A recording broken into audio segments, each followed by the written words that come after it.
Título cuarto de las sociedades rurales. Artículo 108. Los ejidos podrán constituir uniones, cuyo objeto comprenderá la coordinación de actividades productivas, asistencia mutua, comercialización u otras no prohibidas por la ley. Un mismo ejido, si así lo desea, podrá formar, al mismo tiempo, parte de dos o más uniones de ejidos. Para constituir una unión de ejidos se requerirá la resolución de la asamblea de cada uno de los núcleos participantes, la elección de sus delegados y la determinación de las facultades de estos. El acta constitutiva que contenga los estatutos de la unión deberá otorgarse ante fedatario público e inscribirse en el Registro Agrario Nacional, a partir de lo cual la unión tendrá personalidad jurídica. Las uniones de ejidos podrán establecer empresas especializadas que apoyen el cumplimiento de su objeto y les permita acceder de manera óptima a la integración de su cadena productiva. Los ejidos y comunidades, de igual forma, podrán establecer empresas para el aprovechamiento de sus recursos naturales o de cualquier índole, así como la prestación de servicios. En ellas podrán participar ejidatarios, grupos de mujeres campesinas organizadas, hijos de ejidatarios, comuneros, avecindados y pequeños productores. Las empresas a que se refieren los dos párrafos anteriores podrán adoptar cualquiera de las formas asociativas previstas por la ley. Las mujeres pertenecientes a un núcleo agrario, sin importar el carácter que tengan dentro del mismo, podrán organizarse como unidad agrícola industrial de la mujer y éstas a su vez en uniones, cumpliendo con los requisitos que señala el presente título. La denominación social irá seguida de las palabras Unidad Agrícola Industrial de la Mujer o su abreviatura, UAIM.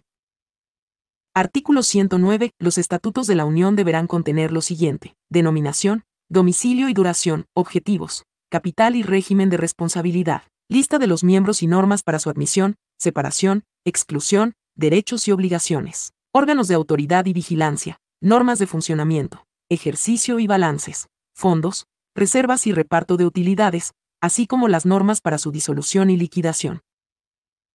El órgano supremo será la Asamblea General, que se integrará con 2 representantes de cada una de las asambleas de los ejidos o de las comunidades miembros de la Unión y 2 representantes designados de entre los miembros del comisariado y el Consejo de Vigilancia de los mismos.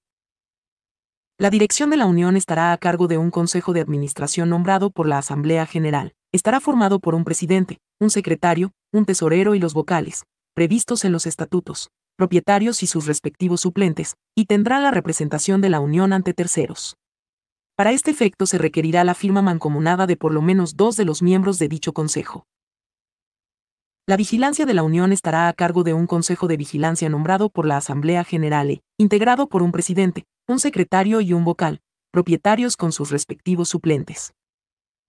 Los miembros de la Unión que integren los consejos de administración y de vigilancia durarán en sus funciones 3 años y sus facultades y responsabilidades se deberán consignar en los estatutos de la Unión. Artículo 110. Las asociaciones rurales de interés colectivo podrán constituirse por 2 o más de las siguientes personas: ejidos, comunidades, uniones de ejidos o comunidades, sociedades de producción rural, o uniones de sociedades de producción rural. Su objeto será la integración de los recursos humanos, naturales, técnicos y financieros para el establecimiento de industrias, aprovechamientos, sistemas de comercialización y cualesquiera otras actividades económicas. Tendrán personalidad jurídica propia a partir de su inscripción en el Registro Agrario Nacional, y cuando se integren con sociedades de producción rural o con uniones de estas, se inscribirán además en los registros públicos de crédito rural o de comercio. Son aplicables a las asociaciones rurales de interés colectivo, en lo conducente, lo previsto en los artículos 108 y 109 de esta ley. Artículo 111. Los productores rurales podrán constituir sociedades de producción rural. Dichas sociedades tendrán personalidad jurídica, debiendo constituirse con un mínimo de 2 socios. La razón social se formará libremente y al emplearse irá seguida de las palabras o sociedad de producción rural, o de su abreviatura SPR, así como del régimen de responsabilidad que hubiere adoptado, ya sea ilimitada, limitada o suplementada. Las de responsabilidad ilimitada son aquellas en que cada uno de sus socios responde por sí, de todas las obligaciones sociales de manera solidaria. Las de responsabilidad limitada son aquellas en que los socios responden de las obligaciones hasta por el monto de sus aportaciones al capital social, y las de responsabilidad suplementada son aquellas en las que sus socios, además del pago de su aportación al capital social, responden de todas las obligaciones sociales subsidiariamente, hasta por una cantidad determinada en el pacto social y que será su suplemento, el cual en ningún caso será menor de 2 tantos de su mencionada aportación. La constitución y administración de la sociedad se sujetará en lo conducente a lo establecido en los artículos 108 y 109 de esta ley. El acta constitutiva se inscribirá en el Registro Público de Crédito Rural o en el Público de Comercio. Artículo 112. Los derechos de los socios de la sociedad serán transmisibles con el consentimiento de la Asamblea. Cuando la sociedad tenga obligaciones con alguna institución financiera se requerirá además la autorización de ésta. Las sociedades de producción rural constituirán su capital social mediante aportaciones de sus socios, conforme a las siguientes reglas. Y en las sociedades de responsabilidad ilimitada no se requiere aportación inicial. 2. En las de responsabilidad limitada, la aportación inicial será la necesaria para formar un capital mínimo que deberá ser equivalente a 700 veces el salario mínimo diario general vigente en el Distrito Federal.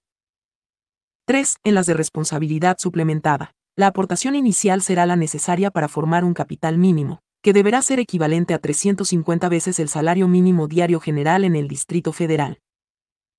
La contabilidad de la sociedad será llevada por la persona propuesta por la Junta de Vigilancia y aprobada por la Asamblea General. Artículo 113. 2 o más sociedades de producción rural podrán constituir uniones con personalidad jurídica propia a partir de su inscripción en el Registro Público de Crédito Rural o en el Público de Comercio. Las uniones se constituirán siguiendo el procedimiento establecido en el artículo 108 de esta ley. Asimismo, los estatutos y su organización y funcionamiento se regirán, en lo conducente, por lo dispuesto en el artículo 109 de esta ley. Artículo 114. La Secretaría de Hacienda y Crédito Público, considerando las personas que prevé esta ley, expedirá el reglamento del Registro Público de Crédito Rural en el que se precisará la inscripción de las operaciones crediticias, las cuales surtirán los efectos legales como si se tratara de inscripciones en el Registro Público de la Propiedad y de Comercio.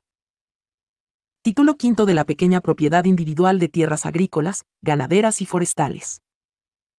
Artículo 115. En los Estados Unidos mexicanos, quedan prohibidos los latifundios considerándose como tales a las superficies de tierras agrícolas, ganaderas o forestales que, siendo propiedad de un solo individuo, excedan los límites de la pequeña propiedad. Artículo 116. Para los efectos de esta ley, se entiende por y tierras agrícolas, los suelos utilizados para el cultivo de vegetales.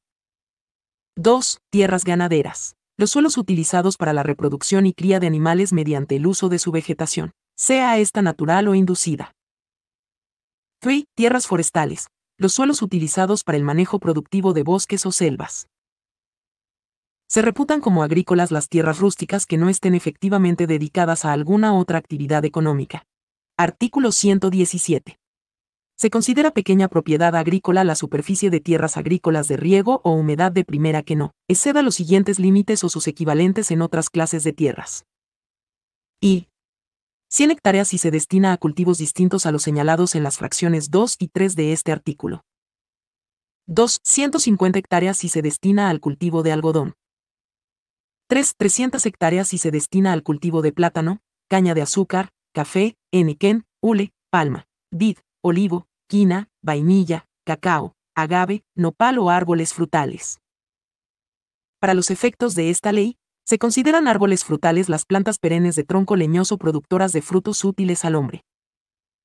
Para efectos de la equivalencia a que se refiere este artículo, se computará una hectárea de riego, por 2 de temporal, por 4 de agostadero de buena calidad, por 8 de monte o agostadero en terrenos áridos. Artículo 118. Para efectos de la aplicación de los límites de la pequeña propiedad, cuando un mismo individuo sea propietario de tierras agrícolas de distinta clase o las destine a diferentes cultivos, se sumarán todas ellas de acuerdo a sus equivalencias y al cultivo respectivo. En los predios dedicados a las actividades previstas en las fracciones 2 y 3 del artículo 117, podrán intercalarse otros cultivos, sin que por ello dejen de aplicarse los límites previstos para dichas actividades. Artículo 119. Se considera pequeña propiedad forestal la superficie de tierras forestales de cualquier clase que no exceda de 800 hectáreas. Artículo 120. Se considera pequeña propiedad ganadera la superficie de tierras ganaderas que, de acuerdo con el coeficiente de agostadero ponderado de la región de que se trate, no exceda de la necesaria, para mantener hasta 500 cabezas de ganado mayor o su equivalente en ganado menor, conforme a las equivalencias que determine y publique la Secretaría de Agricultura, Ganadería, Desarrollo Rural, Pesca y Alimentación.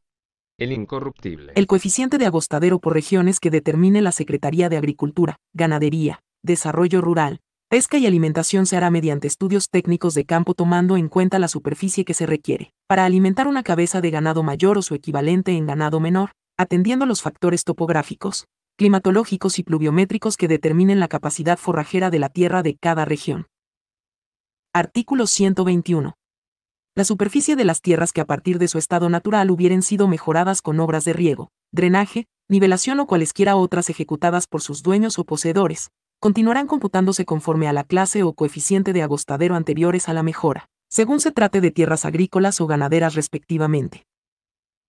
A solicitud del propietario o poseedor de un predio, la Secretaría de Agricultura, Ganadería, Desarrollo Rural, Pesca y Alimentación expedirá certificados en los que conste la clase o coeficiente de agostadero de sus tierras. Dichos certificados harán prueba plena.